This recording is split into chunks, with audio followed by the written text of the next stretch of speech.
Le processus de création comme tel, à mon avis, il n'est pas très différent du processus de création dans d'autres domaines. La différence, c'est ensuite comment on va démontrer que c'est une bonne chose, que c'est une bonne idée, que ça marche. C'est là qu'est le travail. Et les idées, ça, c'est facile, ça. Ça vient tout seul.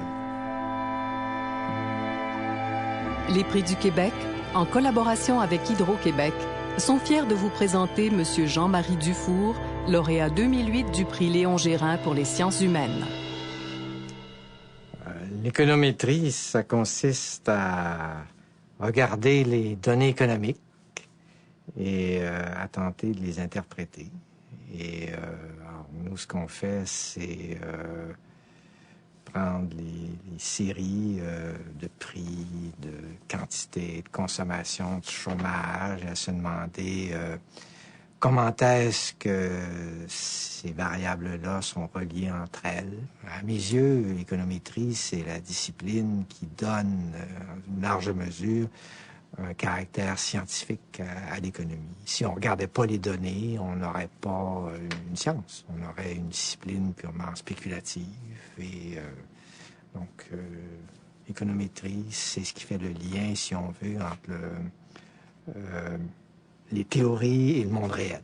Je me suis intéressé à un grand nombre de sujets, notamment le problème d'analyse statistique. Quand on a un problème assez technique qu'on appelle le problème de l'identification.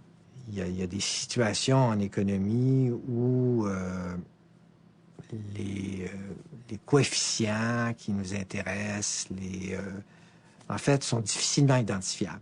Donc là, j'ai travaillé notamment sur qu'est-ce qui se passe quand on a des situations un peu à la limite de ça. Et qu'est-ce qu'on peut identifier, qu'est-ce qu'on peut pas identifier. Donc ça, c'est un sujet où j'ai fait des contributions théoriques qui ont suscité de l'intérêt un peu partout dans le monde, là. Et je me suis intéressé au problème d'analyse de la causalité, par exemple, en économie. Si on veut pouvoir évaluer les politiques, il faut déterminer qu'est-ce qui cause quoi. Et l'établissement de relations causales, c'est un sujet important si on veut utiliser notre savoir économique et l'appliquer à l'analyse des politiques, par exemple.